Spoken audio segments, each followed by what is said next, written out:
안녕하십니까 믿음의 형제자매 여러분. 저는 오늘 이 시간에 그 날과 그 시간에 대해서 여러분께 말씀을 드리겠습니다. 마태복음 24장과 25장에서 그 날과 그 시간이라고 하는 말씀을 4번에 걸쳐서 말씀을 하셨습니다. 이 내용들을 앞뒤를 자세하게 살펴보게 되면 예수님께서 우리에게 전달하고자 하는 경고의 메시지를 더욱 구체적으로 깨닫게 될 수가 있습니다.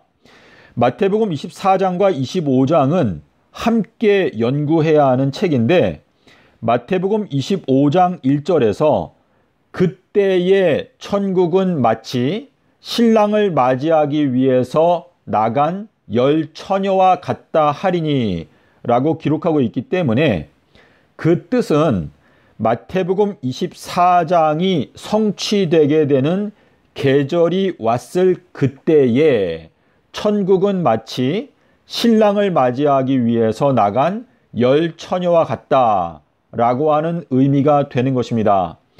자, 그날과 그 시간이라고 하는 표현이 4번 나타나고 있는데 마태복음 24장 36절에서 그 날과 그 시간은 아버지만 알고 계신다.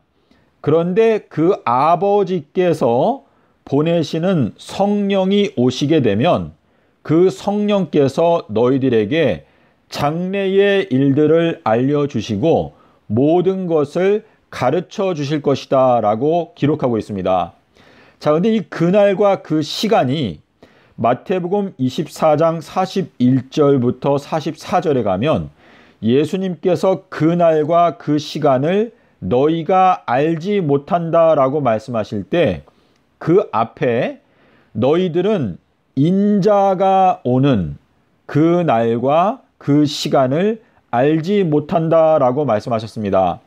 자, 그러면 여기에 나타나고 있는 이 인자가 누구인지 저희가 알아야 하는데 이 인자가 마태복음 25장 31절부터 40절까지 읽어보게 되면 여기에는 인자가 나오고 그리고 임금이 나오고 그리고 아버지가 나옵니다. 이 인자가 만국을 그 앞에 모아놓고 양은 오른쪽에 염소는 왼쪽에 두게 될 것인데 그때의 임금께서 오른편에 있는 자들에게 말씀하시기를 내 아버지께 복받을 자들이여 창세로부터 너희들을 위하여 예비되어져 왔던 나라를 상속하라 라고 말씀하시는 것인데 이 인자가 만국을 그 앞에 모아놓는다 라고 하는 것은 계시록 12장 5절에 나타나고 있는 만국을 목양할 남자라. 이것은 철장 남자를 말하는 것인데 여기에 나타나고 있는 이 목양이라고 하는 단어는 요한복음 21장 15절과 16절에서 요나의 아들 시몬아 너가 나의 양들 지극히 작은 양들을 목양하라 라고 하는 이 말씀 이 목양이 같은 단어입니다. 그래서 만국을 목양한다. 너는 요나의 아들아 너는 나의 지극히 작은 양들을 목양하라 라고 말씀을 하셨습니다. 그래서 이 인자는 엘리야를 가리키는 것인데 보라 신랑이로다 맞으러 나오라. 이 신랑이라고 하는 단어는 예수 그리스도를 가리키는 것입니다.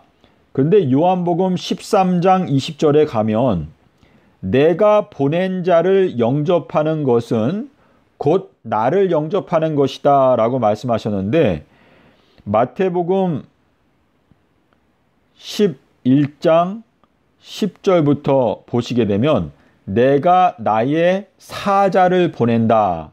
말라기서 4장 5절에서 내가 여호와의 큰 날이 오기 전에 엘리야를 보낸다.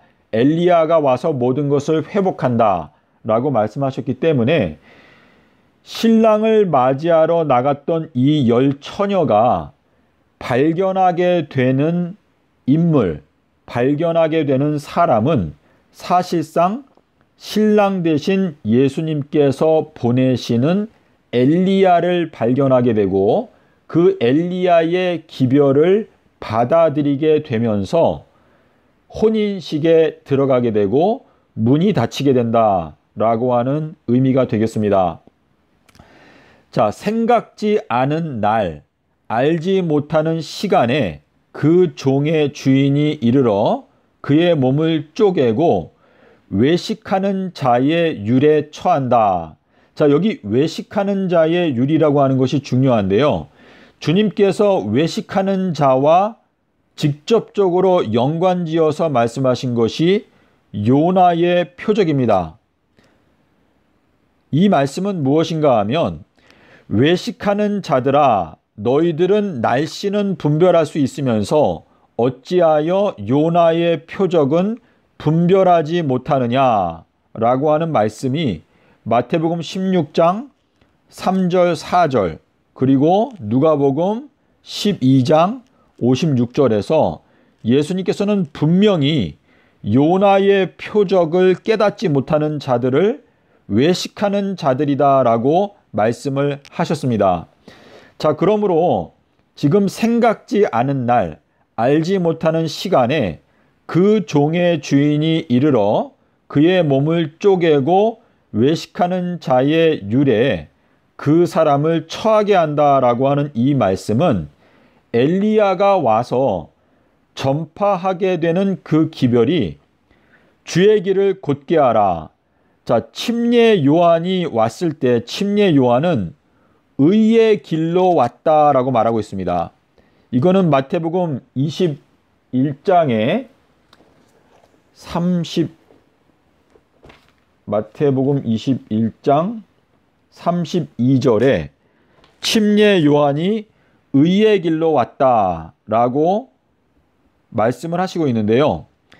이 의의 길을 깨닫게 되는 자들이 계시록 15장에 가면 짐승의 수를 이기고 벗어난 자들이 고백하기를 주의 길이 의롭고 참되시도다라고 고백하는 장면이 계시록 15장 1절부터 읽어보시면 나오게 됩니다. 그래서 이 의로운 길, 엘리야의 기별을 받아들이는 것이 결국은 신랑을 맞이하는 것과 동일하다라고 하는 것을 예수님께서 요한복음 13장 20절에서 말씀을 하셨고 요한복음 14장에서도 나를 본 자는 아버지를 보았거늘 어찌하여 아버지를 보여달라고 하느냐라고 예수님께서 빌립에게 말씀하신 이야기가 있는데요. 이 빌립이라고 하는 것은 사랑하는 말, 그러니까 이 말이라고 하는 것은 주님의 일꾼을 말하는 것인데 빌립에게 하신 그 말씀이 오늘날 이 마지막 때에도 저희에게 적용이 되는데 이 마지막 때에는 엘리야를 영접하는 자가 곧 예수님을 영접하는 것이다 라고 하는 말씀과 너희가 선지자의 이름으로 선지자를 영접하면 너희가 선지자의 상을 받을 수 있다 라고 하는 그 말씀이 하시는 말씀은 너희가 이 마지막 때에 내가 보내는 엘리야를 너희가 영적으로 깨닫고 이해함으로 말미암아 그 엘리야의 기별을 엘리야를 선지자로 깨닫고 받아들이고 영접하게 되면 그 사람도 역시 선지자의 상을 받게 된다. 그러니까 두 선지자는 엘리야를 하나님의 성령의 도우심을 통해서 분별할 수가 있고 그 엘리야의 기별을 받아들이게 되기 때문에 엘리야는 등불이고 두 선지자는 등경이라고 말씀하셨기 때문에 이 두 선지자가 엘리야의 기별을 깨닫고 이 두 선지자도 엘리야의 기별을 증거하는 자가 된다. 등불을 켜서 등경 위에 두면 감추어져 있던 것들이 모두 다 드러나고 계시되게 될 것이다 라고 말씀을 하셨습니다. 자, 그런데 마태복음 25장에 가면은 밤중에, 이거는 밤이경을 말하는 것인데요. 이 밤이경은 서기 1030년부터 서기 2030년까지를 밤이경이라고 말할 수가 있습니다. 왜냐하면 시편 90편 4절에서 1000년이라고 하는 시간이 밤의 한 경점과 같다라고 말씀하셨기 때문에 서기 1030년부터 서기 2030년까지는 밤이경에 해당이 되는데, 주님께서 이 내용을 이 서기 2030년이 가까워지는 이 지구 역사의 마지막 때에는 전 3년 반을 밤중에, 후 3년 반을 닭이 울 때, 그리고 2030년을 밤 사경으로 표현하시고 있습니다. 자, 그래서 여기에 보면 밤중에 문이 닫힌다라고 하는 것이 마태복음 25장 6절부터 읽어보시게 되면 밤중에 소리가 나기를, 자, 그런데 10절에 가니까 문은 닫힌지라 라고 기록하고 있는데, 이 문이 닫힌다라고 하는 표현이 계시록 11장 3절부터 6절에 보니까 두 선지자가 1260일 동안 하늘을 닫는다.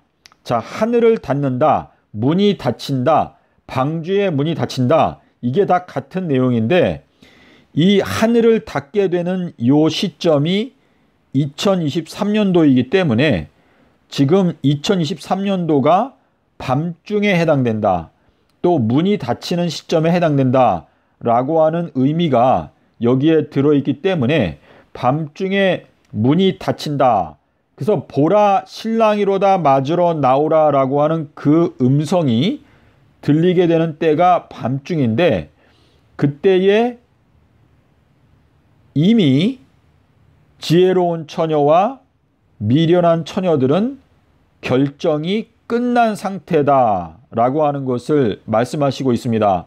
그래서 너희는 그 날과 그 시간을 알지 못한다 라고 하는 이 말씀 속에서 엘리야 또는 인자가 와서 외치게 되는 시점은 밤중이 오기 전에, 다시 말해서 일경에, 그러니까 지금 2022년도는 일경 마지막인데요. 저물 때에, 2022년도는 안식년이죠.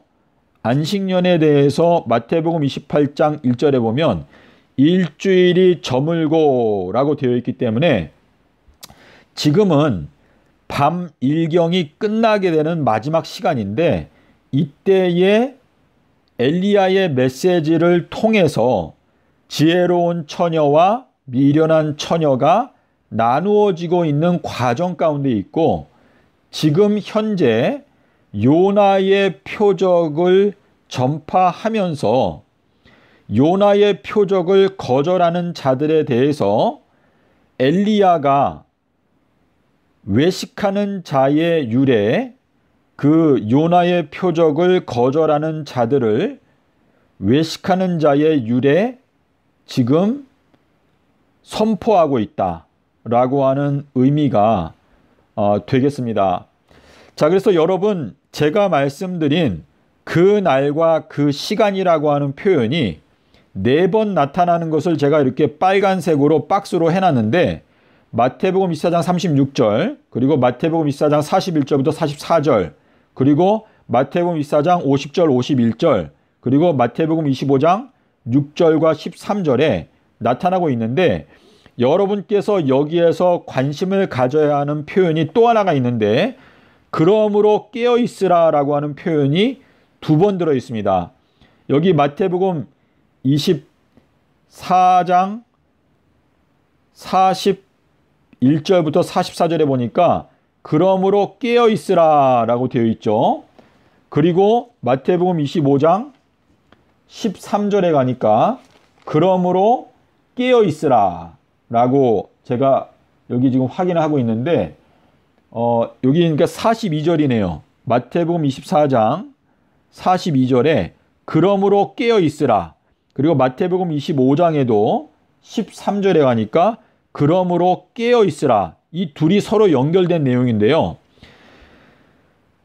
그러므로라고 하는 것은 그 앞에 있는 내용과 연결이 되는 것인데, 자, 여기 보게 되면 하나는 데려가고 하나는 남겨둔다. 근데 이 남겨둔다라고 하는 게 이게 용서해 준다라고 하는 단어인데, 요 남겨둔다라고 하는 단어가 마태복음 24장 2절에도 나오죠.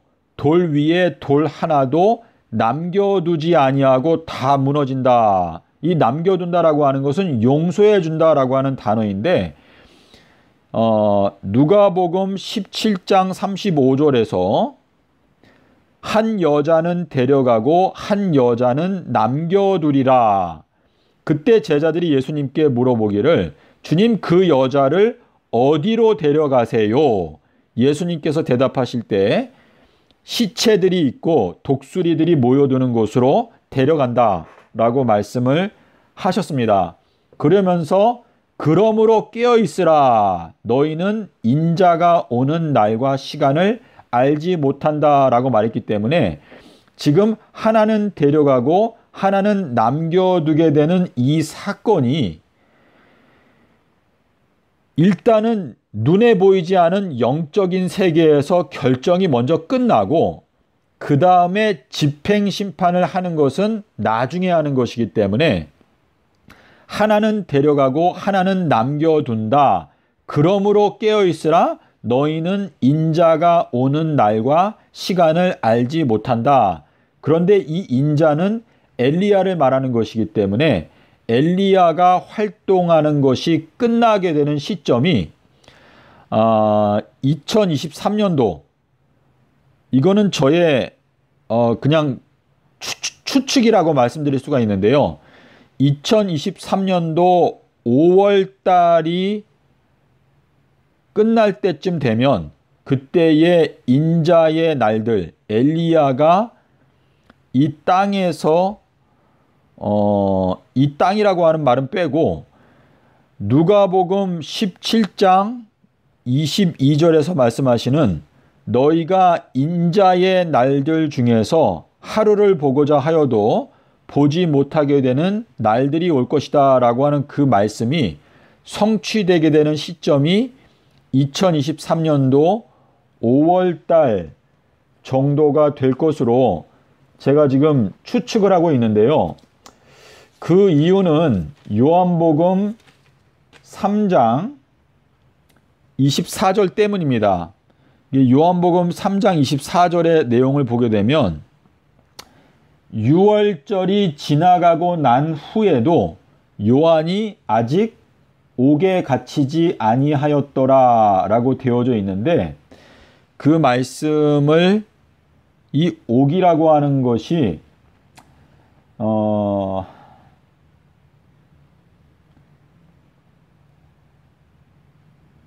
이 요한을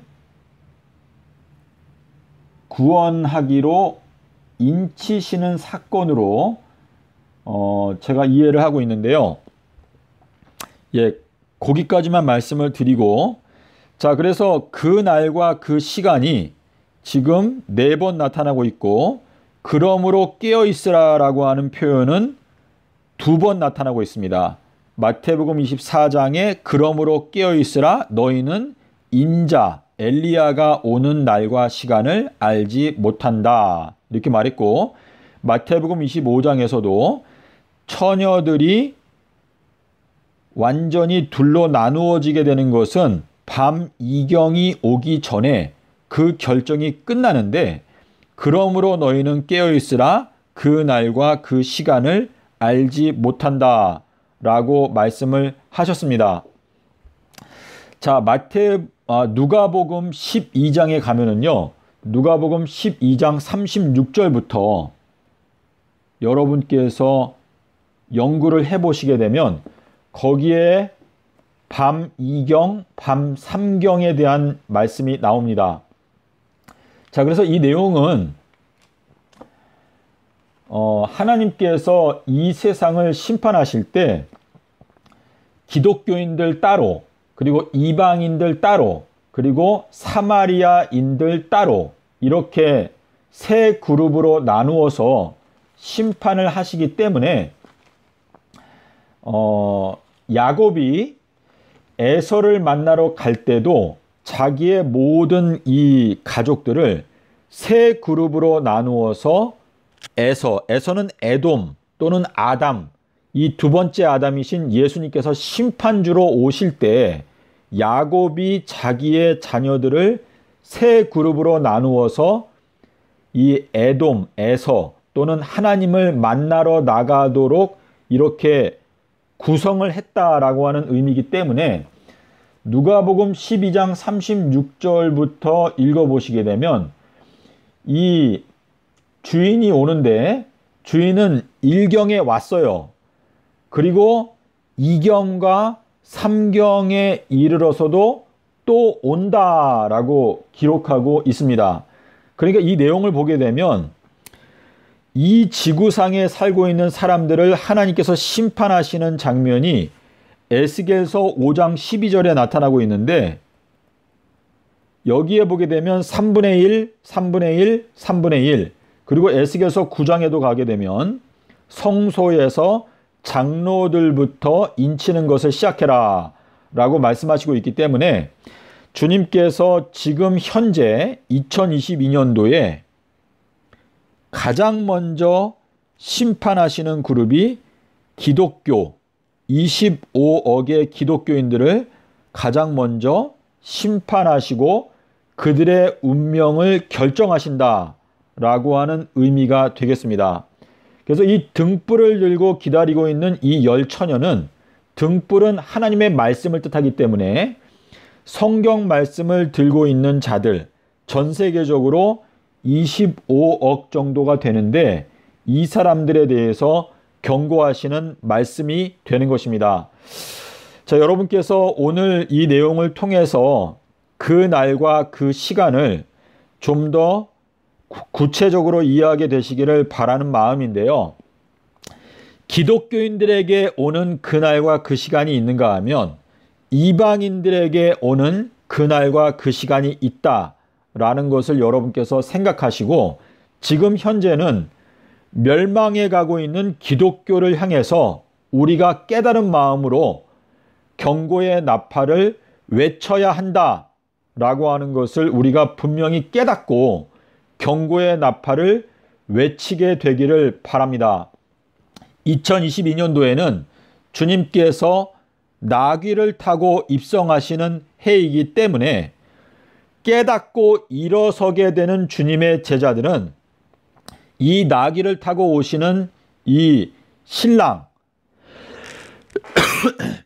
신랑의 메시지 주의 길을 곧게 하라 그리고 외식하는 자의 유래에 들어가지 않도록 하기 위해서 요나의 표적을 외쳐야 합니다. 감사합니다.